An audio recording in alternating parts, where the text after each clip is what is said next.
Welcome, everyone. I'm Dick Deming. I'm Medical Director of MercyOne Cancer Center and the founder of Above and Beyond Cancer. Welcome to our weekly cancer education series. It's brought to you in part by a grant from the Iowa Oncology Society. And our topic tonight is the role of the caregiver in cancer care. And by the caregiver, I mean the spouse, the child, the parents, the lay caregivers. And it's my honor to have a friend of mine with us, Barb Haisch. Barb Thank you for having me. Thank you for being here. Yes. Barb and I met in 2014 when her husband, Mark, was diagnosed with oral pharynx cancer.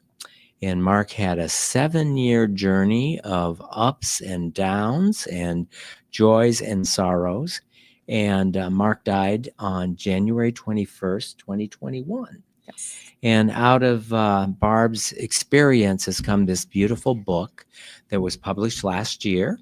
And it is called Until the End of Time.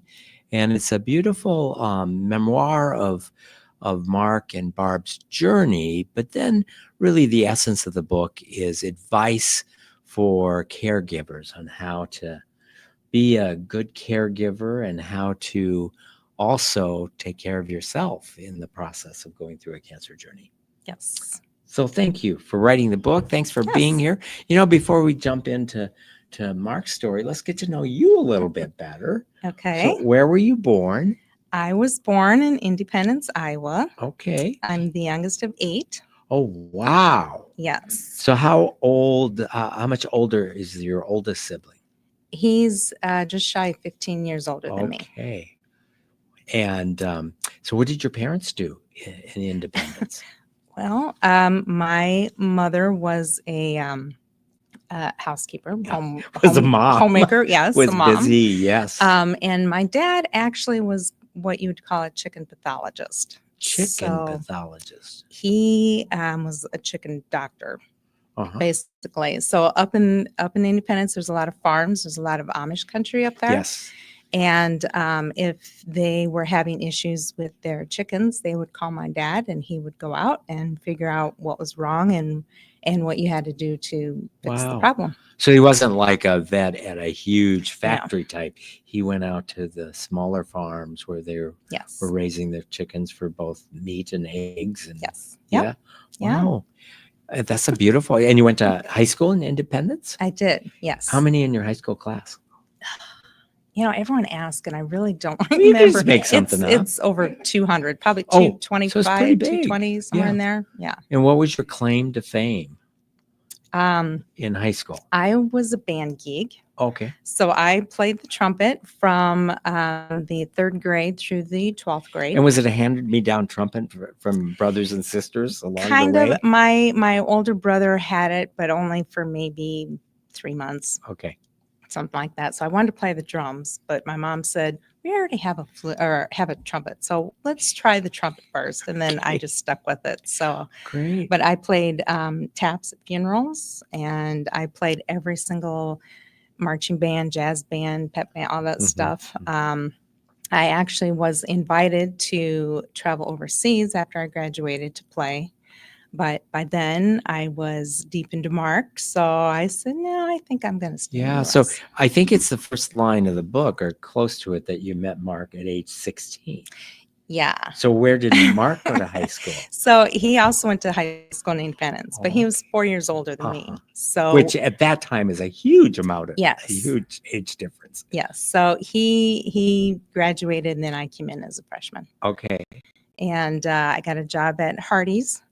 And he was the shift manager. And, you know, like I mentioned in the book, it was, you know, I was infatuated with him. But then I thought, you know, he's in college. There's no way he's ever going to date me, you know. And so we just, you know, spent a lot of time. Like I'd complain about boyfriends. He'd complain about girlfriends. And after a couple of years, we thought, well, we seem to like the same things. So maybe we should just date. So, and then the rest is history, as they say. Right. And you got married yes. So about age 20 or so? 19. 19? Yes. And then did you move to Des Moines after you're married, or were you in? No. So we both started working for a convenience store chain.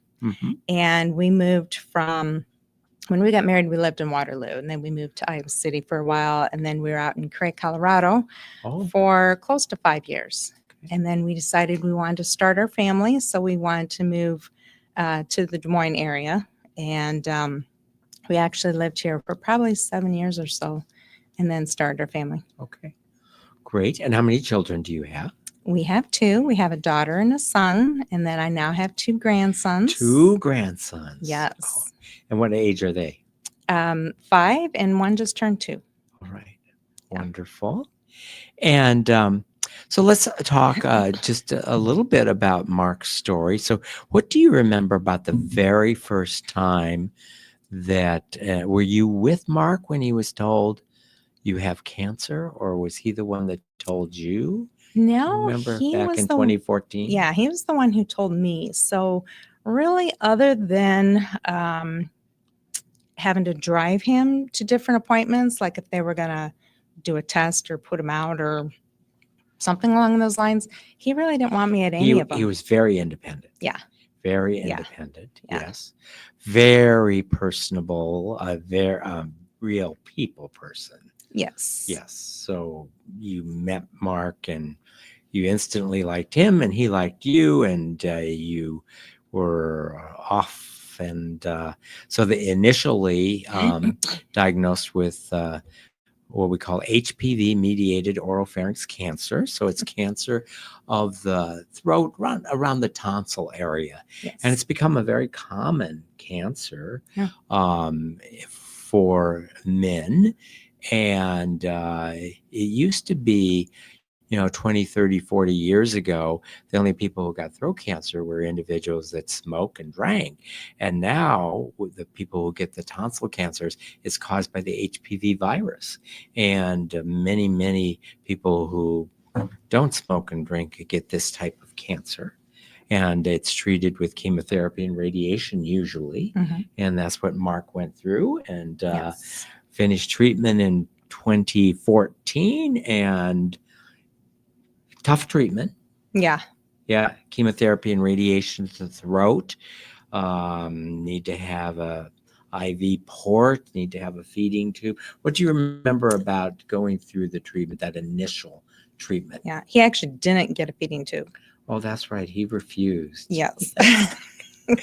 He said, Yes, let me I can try it on do my this. own and see And first. lost about and 30 pounds in the process. at the beginning. Yeah. Yeah. Yeah. So it was just kind of a lot of questions, a lot of what is this? What do we do?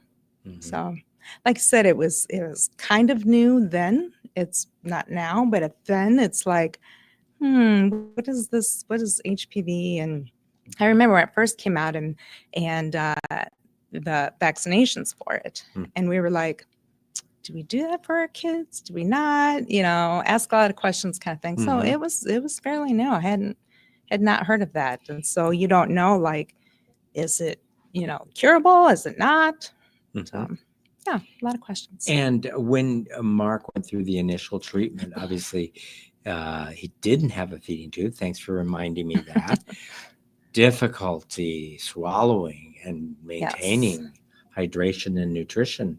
Did you Yes. get to help with that, or was it, no, I'll make my own smoothies? I tried making smoothies, but I don't know if it's because of it being blended in the blender didn't seem very appetizing. He was more into the Ensure shakes. And like I mentioned in the book, that smell just nauseates me. Yeah. So, but a lot of times, he would plug his nose and drink them down and that sort of Yeah. thing. But toward the end more, I would make him, I think we just call them slushies basically, but we take crushed ice with a little bit of water, and that's what he would drink. But yeah, So 7 weeks of chemotherapy and radiation therapy, and then scans, and he was cancer-free.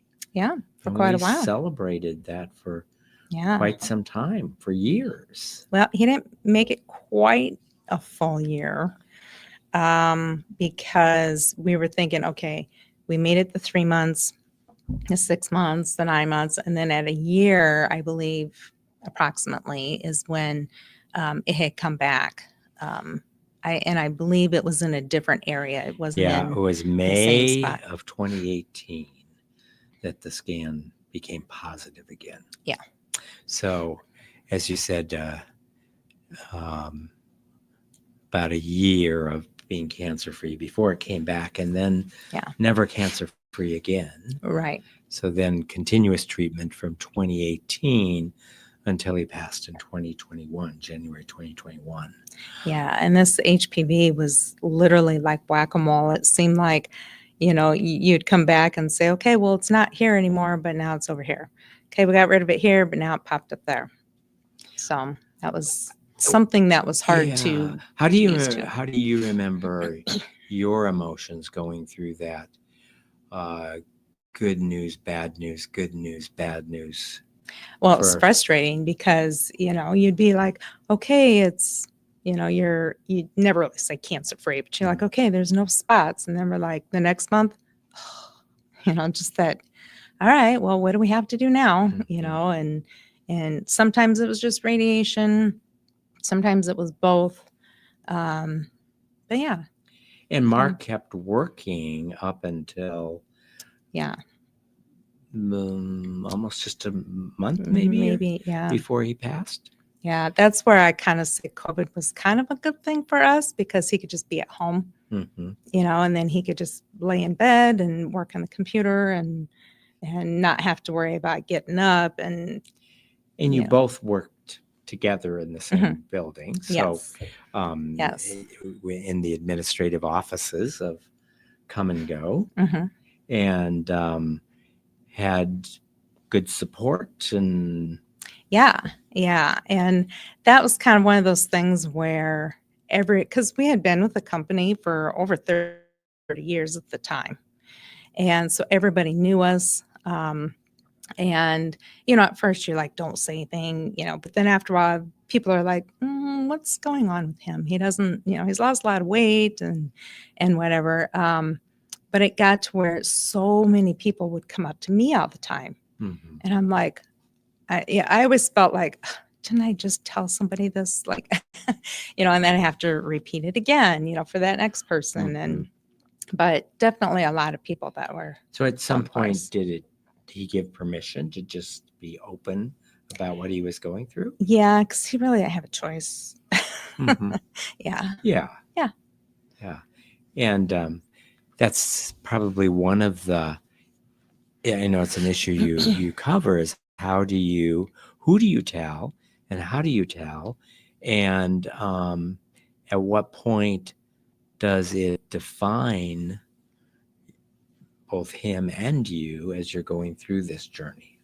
Yeah, and that was another thing that was, and I know we'll get to that part later in the book, but that was one of the things where I'm like, I wish somebody would just ask me something different. It's like, because there was probably maybe a good 20 some people that were constantly, how's Mark? And you're like, oh. So it was a lot. What support did you have for yourself? Because obviously you guys are also raising kids and a grandchild before the first grandchild was born in what year? You really gonna put me on the spot, aren't you? Approximately. No, he was born in May of 19. May of 19, yeah. So I know that was a great source of joy the last 2 years, and we would almost every time we would meet, I'd ask to see a picture and how big he was and what he was doing, and that was always a source of joy to talk about. His grandkids in general are just they're so much fun. And his children and his wife. I mean, family was a huge source of joy. Oh yeah. And we would begin almost every meeting, and probably over the course of 2014 to 2027, 7 years, I mean, hundreds of times we would meet, and we would almost always begin with, what's brought you the most joy since I last saw you? Yeah. And then he'd pull out the pictures. And probably the grandson. Yeah.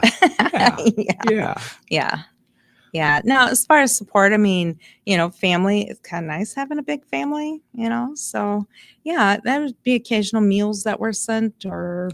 I didn't realize you had 7 brothers and sisters. Yes. And do many of them live in central Iowa? Well, I lost 2 brothers now, but everybody else, I have one brother in Arizona. Otherwise, they're all still kind of around Independence. Okay. Yeah, so close. And I forget Mark, brothers and sisters. He's got a sister in Lincoln. Okay. Yeah. And so part of your advice is also, how do you deal with family and friends as you're going through this, and other people that want to help you? Before we get to the sort of your experience there, what are other high points or low points of the 7-year cancer journey that stand out to you as you think back? It's hard to say. Probably not a ton of high points. That's a tough question.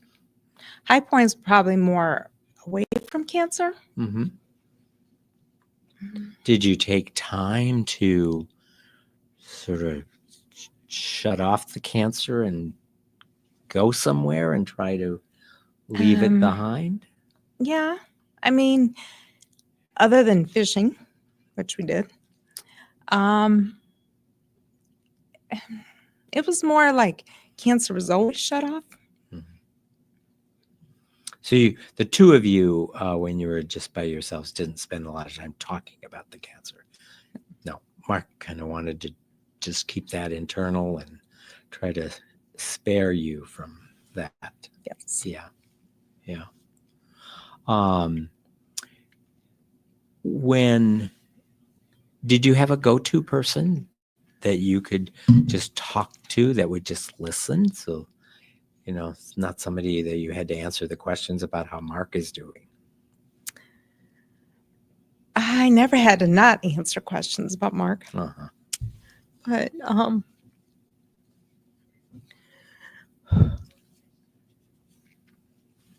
yeah, my sisters. Your sisters. Yeah. It's good to have sisters.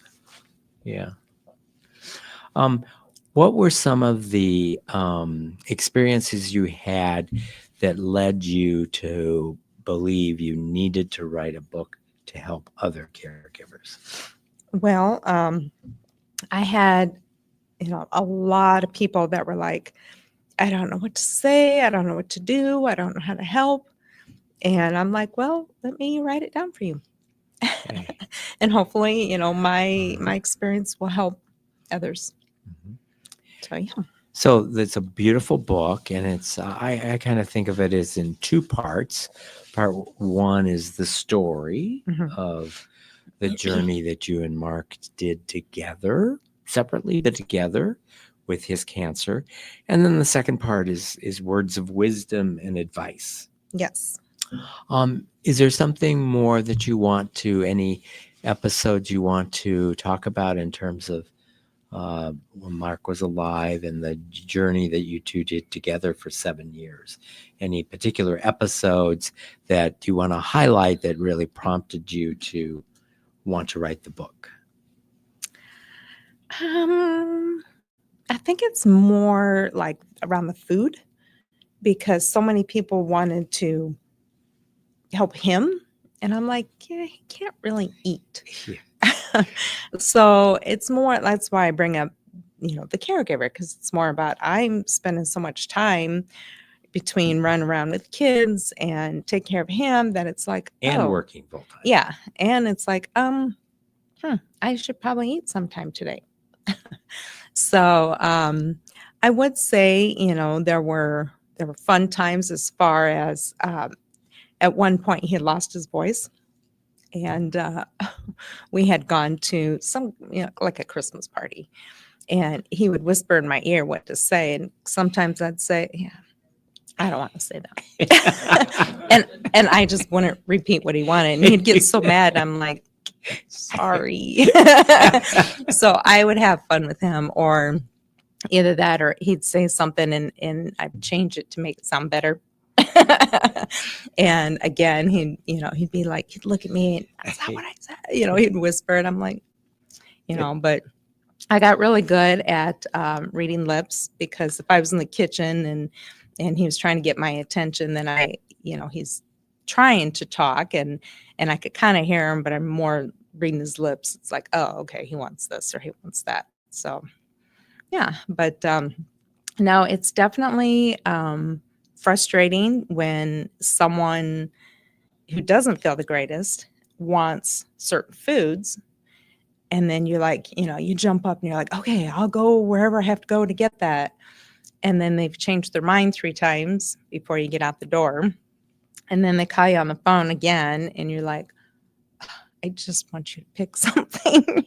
I'm tired of driving around. And then you get home and they take a bite. And you're like, oh. So yeah, that was frustrating. Yeah. Yeah. So let's talk about your words of wisdom and advice for others. And I happen to have it here. And you call this section of the books the do's and don'ts. Yes. So number 1, focus beyond the illness. Yes. So tell us what you mean by that. So talk about anything else. Talk about paint drying. Talk about, sometimes people would come up and they'd say, how's Mark doing? I'd say, oh, today he's doing okay. How are your kids? How was your weekend? What did you do? It's like, don't always just, talk about the illness. And, and that goes for, it doesn't just necessarily have to be cancer. It could be any kind, when you're visiting people or talking to the caregiver. So, right. It doesn't have to be talk about the elephant in the room. Let's just kind of also have a life beyond the cancer. And it was nice to hear about other things, because sometimes you get so much in your bubble that you're like, oh, that happened on TV. Like, I don't even know what shows are popular, what's going on, kind of things. So, yeah. And I will say that is one strange thing, that after Mark had passed, I was joking with my son, but I picked up the remote and I said, what is this thing called remote? What does this do? I've never been able to touch it before.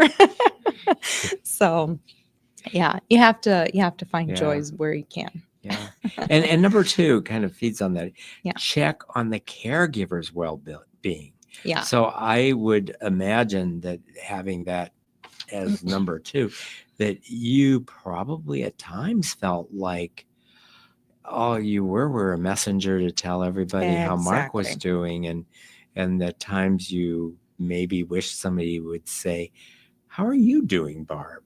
Yeah.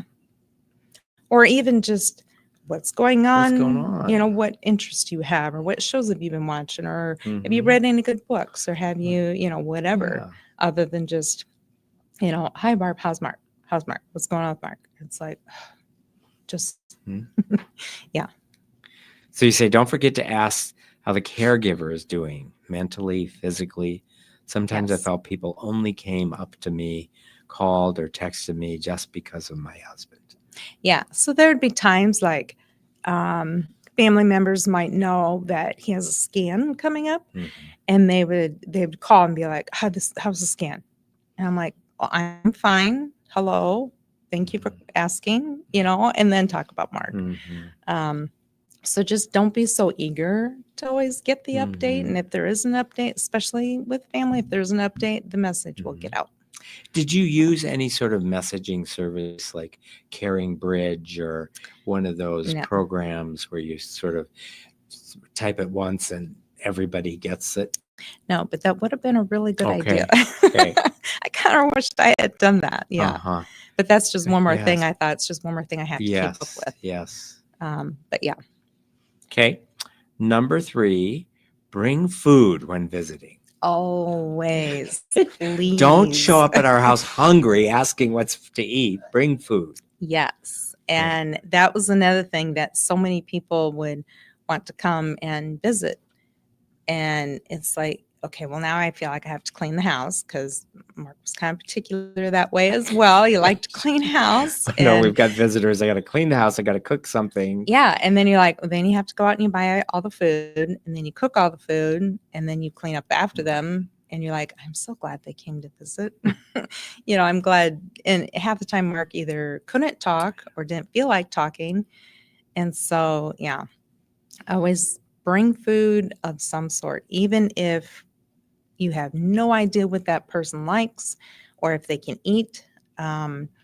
There's different foods that you can bring that are kind of general. You can always bring mashed potatoes. Comfort food. Yeah, Yes. you can always bring And as you pointed ice out, cream. the food isn't necessarily for Mark, but for themselves and for you. And yes, exactly. Number 4, get the caregiver's address. Yes. So that way, if you aren't close enough to stop by and bring them food, you can have food delivered for them. Gotcha. Yeah. So that people want to help, but it can make that easier. Yeah, it's very, Hy-Vee even delivers. And did you ever, through the course of Mark's illness, when people want to do something, were you direct and specific about, okay, you want to help? How about on Monday night, bring a meal for the family? I didn't ever actually ask for food, but I did have things around the house that if they showed up and said, what can we help with? I'd say, well, let me get my list out. And I need help with this, this, and this, kind of thing. But yeah, and that's another thing, and I know you'll get to that too, but that's another thing when it comes to food is I'm never gonna call you and say, can you bring me food tonight? I'm kind of tired. But if it just shows up, I don't care what it is, I'm gonna eat it. Okay. Number 5, take initiative. Don't just leave them with, let me know if there's anything I can do. Yes. So, and that goes along with like what I just said. Right. Don't just say, let me know if you ever need me to bring you a meal. I'm not going to do that. I'm just not. Let me know if you need me to, do whatever. Now, there are some things that I've done since that if there's something specific I need help with around the house, I will reach out to my network and say, hey, do you know how to do this? And can you fix that? Or, whatever. But prior to, I'm never going to be like, I'm exhausted. Could you bring my kid to soccer? Or can you go look for prom dresses? Or whatever it might be. So obviously your kids were at this time during the 2014, 2021, they went through their teenage years, right? Yeah, my son was 14 and my daughter was 17. He was a runner and soccer and track and yeah. And so lots of activities. Did other parents, step in to help out? No. No, they don't. Okay. But that's okay. What would you say was the most surprising positive thing anyone ever did unasked for that was? I think just sending food when they did send food, sending dinner from Hy-Vee because a teenage male athlete consumes a lot of food. Oh my gosh. And not that female athletes, but your daughter, was she an athlete as well? No, she was more into music. Yes. Yeah. But any teenager eats a lot, but boy, male teenage athletes, it's like a full-time job to keep their belly filled. Yes. Yeah. Yeah. Okay. Number 6, words of wisdom, be genuine with your offers. Yes. I had other people who would send me some sort of message either through Facebook or a text that said, hey, I should, sometime, I should take you out for lunch. And I'd be like, oh, okay, I am still waiting. There's, it's like there's certain people who made offers such as, let me bring you food or whatever, and then they never did. And I just wanted to say, you don't have to offer food to make yourself feel better. I mean, just saying nothing is a lot better than making empty promises. Yeah, or I just want you to know I'm thinking about you. Yeah. As opposed to sort of making an offer that you really don't intend to fulfill. Yeah, I'm not expecting, you could be my best friend in the world and I would never expect you to go out of your way to bring me food or do anything. Even sometimes just not saying something is saying something. Mm-hmm. It helps. So You mentioned social media. What role did social media play in your communication with other people and or the way people reached out to you? it was all pretty much either Facebook Messenger or through texting. Mm-hmm. Sometimes people would call, but a lot of it, was word of mouth after that. And so, yeah. And then family, of course, would call. And then the message just got spread to at work, people stopping and asking. So, Mm-hmm. yeah. Number 7, balance visits. Don't load them all up on the weekends. We had probably 2.5 months straight of company every single weekend. That got really tiring. Because like I said, you have to clean for them, you have to cook for them, clean up after them. You kind of feel like you have to almost entertain them in some way or fashion. Mm. And so, especially if you know that there's a lot of family, Yeah. maybe. And these are family members that are staying overnight. Yes. Like not the local friends that just come by for Yes. a half hour. Yes. So. And so maybe, asking, have you had company lately? Would this be a good weekend? Instead, a lot of times I got, well, we're coming this weekend or we're coming that weekend. I'm like, okay. It's nice to have company. Did you have to build an addition to your house to accommodate all the relatives that were spending No. weekends? Okay. No, I didn't. Avoid judging. Yes. Okay.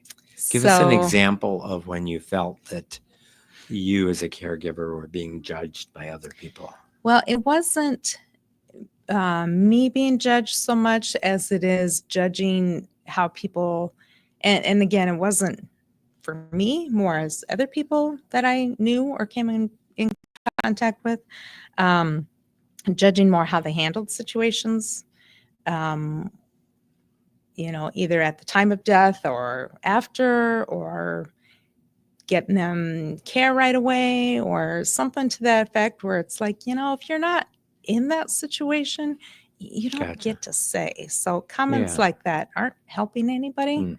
So, because you just never know.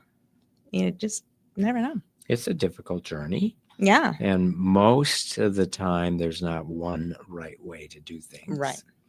And it may not be apparent, in hindsight, after you know what a symptom ended up being caused by, but at the time you're trying to decide, okay, do we go to the emergency room or not? Do we call for help or not? Is this a normal side effect or something that represents something urgent?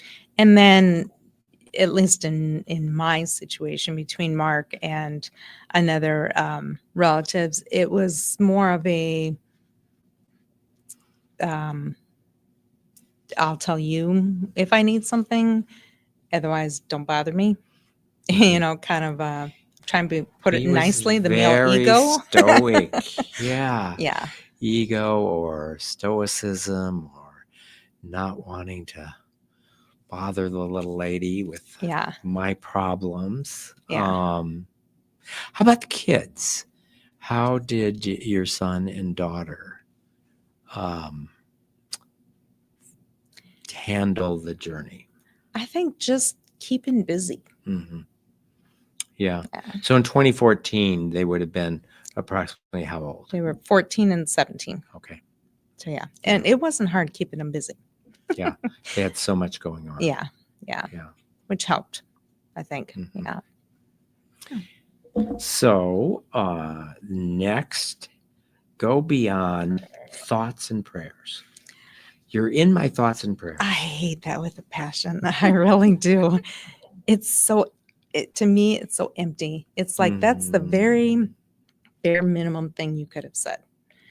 Personally, I would rather you not say anything than to just say, I'm sending thoughts and prayers, because it makes you stop and go, hey, really?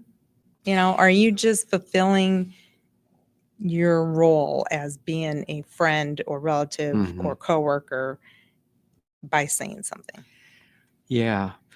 And I understand what you're saying, but if I put myself in there, I think the generous way of looking at it is they just want you to know that they really do care about you, and Right. that thoughts and prayers has become just such a cliche that Yeah. it's just forefront in their mind. And what do you think would be other phrases that might be better? Like, So even if just wanted you to you, know I'm thinking about you. Is yes, that's a little more original yes, way of saying thoughts and yes. prayers? And that is actually, to me, feels more heartfelt, Mhm.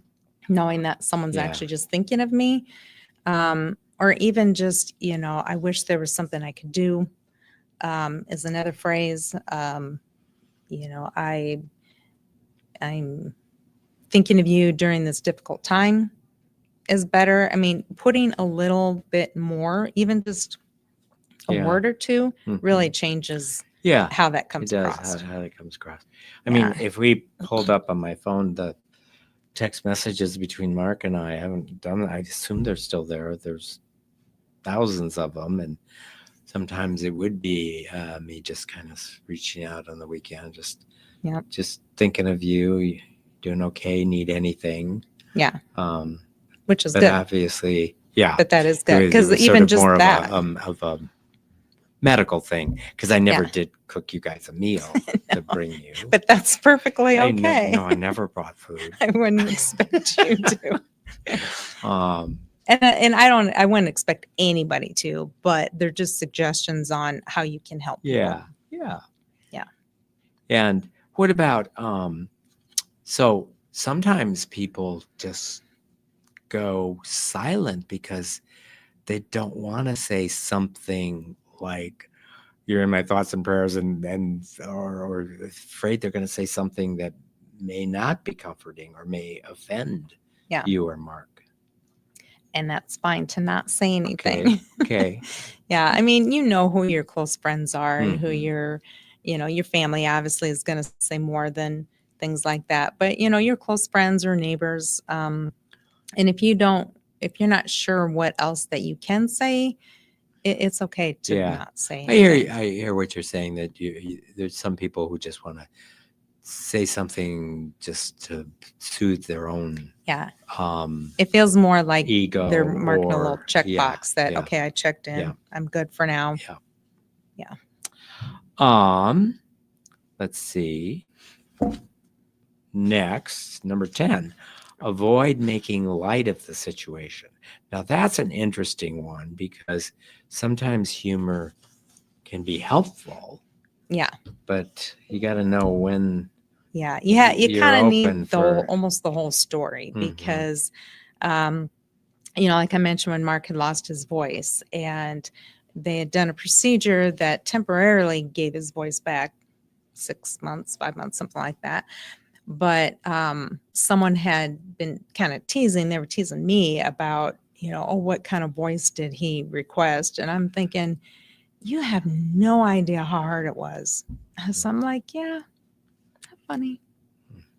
Well, So you kind of have to take the cues from you and Mark when it's time to lighten up the situation. yes. Number 11, continue support after the initial crisis. Yes. Oh, so So, I mean, don't forget them. When all the dust settles and things become a new normal, keep reaching out to the caregiver. Yeah. Like, just the initial isn't enough. There needs to be some follow through. Yes. Yeah. Yeah. I've had really good friends help me. Yeah. I would imagine that you became closer to some people through this, that this journey that you went through, that probably strengthened some relationships you had. Yeah. And some actually, you kind of find out which friends were more Mark's friends because you don't see them again. Mm. So, yeah. Number 12, act promptly. Don't have regrets. Do it now while you're thinking about it. guess that's just kind of life in general. Yeah. Yeah. How long did it take you to write the book? I started, well, I've always wanted to write a book, probably 10-ish years before Mark even got sick. I really wanted to write a book. So it was on my bucket list. Mhm. And I started probably, So before Mark March. got sick, Yeah. what did you think you wanted to write a book about? well, I actually started writing about what it's like to be the youngest of Of 8. 8? Okay. Yes, In Independence, Iowa. my dad called me the youngest of the litter. So I was going to title my The book daughter that. of a chicken doctor. Yes. And I had started just a couple, like writing about being on a lake and fishing, but nothing really stuck. And I'm like, I'm never gonna be able to write a book. These books are not very good that I'm writing. And so I started a journal when Mark got sick, and I'm like, and I knew right away, I'm like, I'm gonna make this into a book someday. So I didn't know how it was gonna look, but So when yeah. you decided to sit down and write what has become until the end of time, did you pull out your journals? Did you read them? Did you go did. through like photo albums, or Yeah, what did you do to so, prepare? well, I have a friend who recommended another friend who actually helps people write books. And I kind of started with her, and she's like, okay, you got to, we call each other each week. And she's like, okay, you got to start with an outline. So I'd work on an outline, and I would look at my journal, and then I'd send it off to her. And she's like, okay. And then I'd write the first chapter and then send it to her. And because her husband knew my husband, but she didn't know either one of us. And so she kept saying, I don't know what you don't tell me. And so she's like, I need more behind this, or I need more behind that. And so then, yeah, I'd have my journal sit beside me, and I'd type in and kind of tweak and stuff. And then we'd get another chapter done and move forward from there. So I started probably about March, and then I published it in September. And did you talk to your kids and get any thoughts from them as you were writing? Well, not as I was writing so much afterwards, because I'm like, you got to tell me if I'm telling something you don't want them to. Mm-hmm. Gotcha.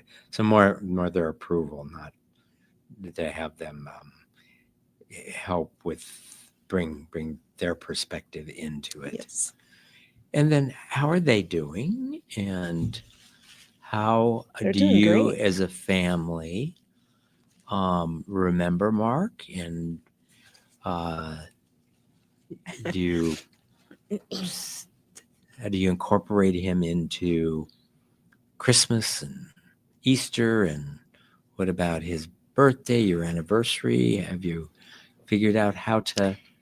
Yeah, it's kind of funny in a way, because we go out on the anniversary of his death, Father's Day, his birthday, and we do a shot, and we pour him out a shot. And my son will probably kill me for saying this, but my husband seems to think he liked scotch. I don't know how anybody can like scotch, but he likes scotch. And my son does a shot of scotch, and I keep telling him every time, you don't shoot scotch, you sip it. But he shoots it, and every time he almost does like a full body shiver, and he says, why can't Dad like whiskey? So but yeah, we go out and do a shot, and on things like Valentine's Day, Christmas, Halloween, maybe Thanksgiving, we bring out like a cookie or cupcake or something like that. So yeah. And we planted purple and yellow flowers for his UNI Panthers. So it happens to also be the Viking color. So my son's okay with that. So those are around the house or flower bed? They're around his gravesite. Oh, it's gravesite. Okay. Yes. Yeah. Gotcha. And those are perennials, or do you Mhm. have to plant every year? No, they're perennials. Okay. So yeah, And how often do you visit his gravesite? every Sunday. So yeah, for almost 4 years, Okay. coming up on 4 years. So yeah, I bring him flowers. So he did not get to meet the second grandson, right? No. Yeah. Mm-mm. Second grandson was after he had passed. So, Yes. and does his first grandson, does he remember Grandpa? He recognizes him from the pictures, Yeah. but I don't think he probably has Yeah. memories yet because he was about 1.5 years when he Yeah. passed. So Yeah. not So he really. recognizes the pictures. Yeah. And, Yeah, which is Well, cool. Are you okay to take some questions? Oh, yeah. So we have Sure. a live studio audience here, and we also have folks Don't that make are them too hard. watching us live streaming. If you're watching us live streaming right now, just put your questions in the comments section, and we'll start with the room here. Poon? Yes. Thank you for sharing.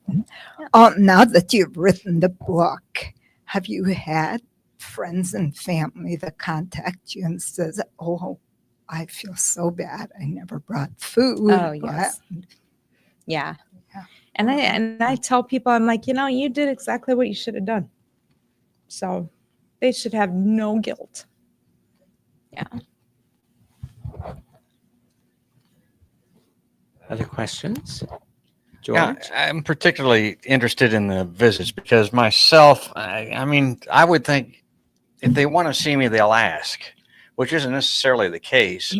And then the duration of the visit. I mean, is that all dependent upon the person, the relationship, the time in the illness? How Are do you these set mostly your limits? family members that are coming in for the weekend? Yeah. Yeah. A lot of my family, and then his sister came quite often as well.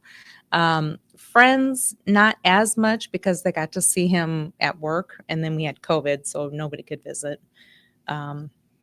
But otherwise, the visits a lot of times were all weekend if it was family because nobody lives close enough to me where they could really just drive up, spend a couple hours, drive home. I mean, they could, but it's just easier if you're going to make the trip. Let's just spend a good couple of days and And that would you sort of say thing. that was kind of the style that even before the sickness, that you guys Yeah. would do that? You would, if you're going to go visit, you wouldn't just drive to Independence, spend 2 hours and drive back home. Right. You'd kind Yeah. of make a night of it. Yeah, and they do that now too. Yeah. When they come to visit, they'll still spend at least one, sometimes 2 nights. Mhm. So, yeah.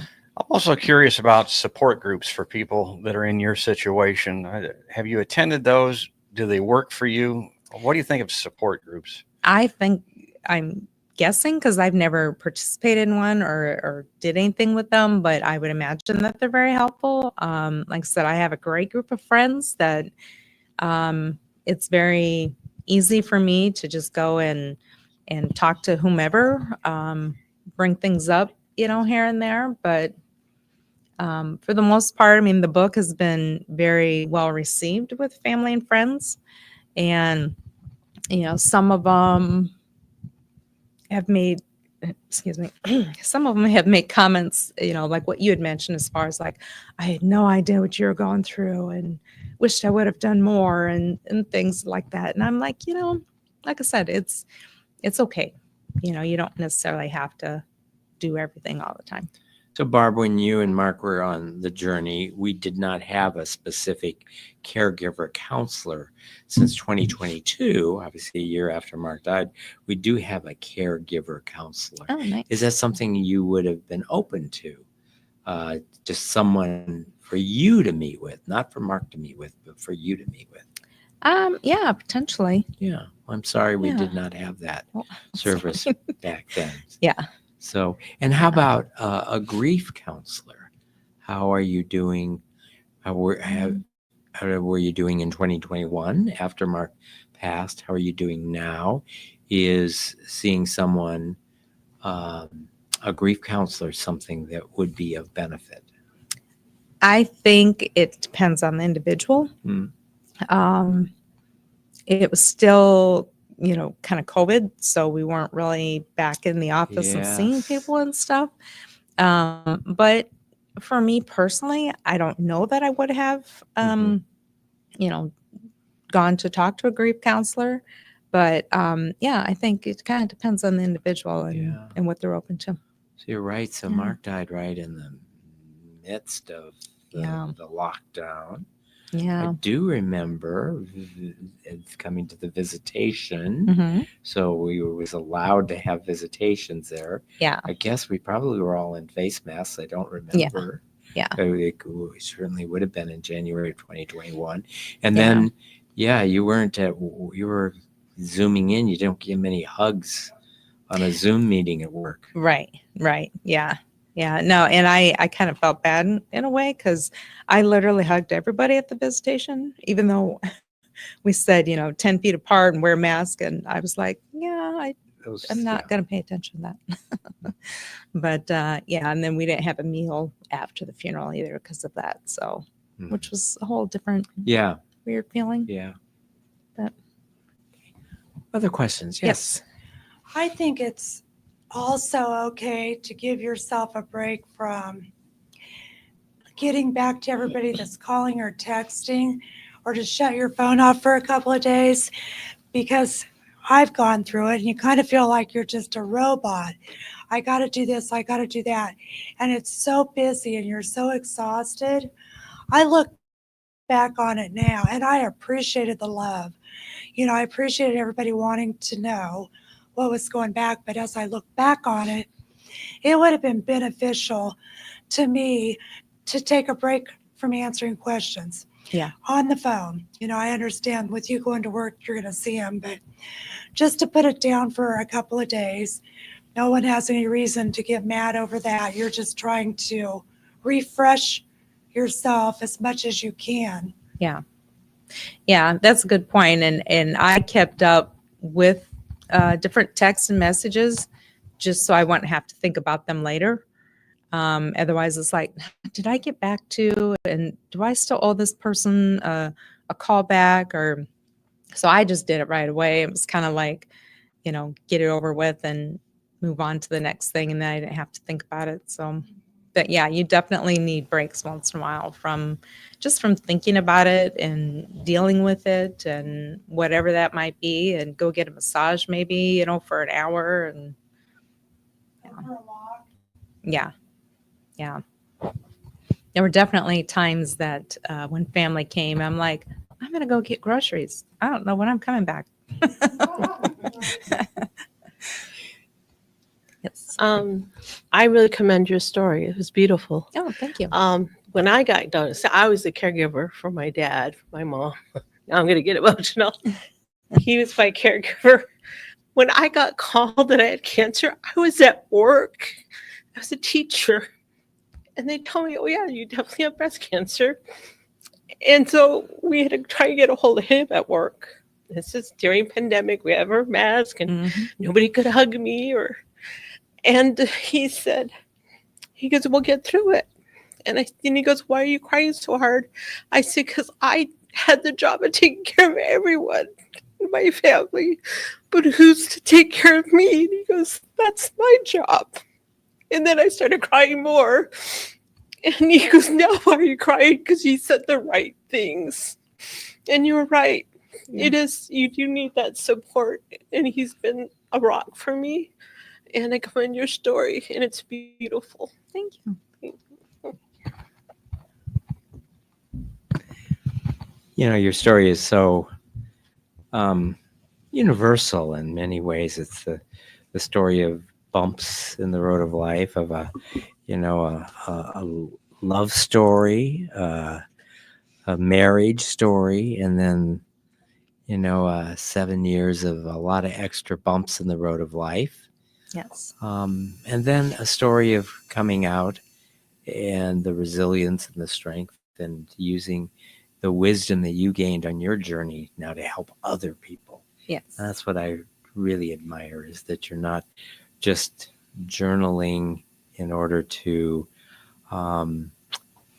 see what you think, but you're using your journey to help others as they're approaching Yeah. this journey that they're on. So thank you. You're welcome. And I did try and approach it more from a caregiver, but the first part was the story, because you have to understand what I went through Mhm. to be able to listen and know that I did know what I was talking about. Yeah. So So yeah. afterwards, I'm going to order quite a few copies to have Okay. available to give to patients and have in our waiting room for other people Oh, to thank you. learn the wisdom that you have to share. Oh, nice. Thank So you. thank you for being here. Yes, I appreciate it.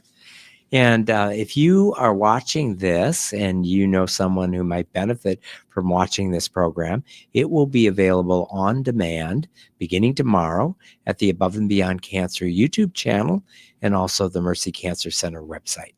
I hope you'll join us again next week. Thanks, everyone.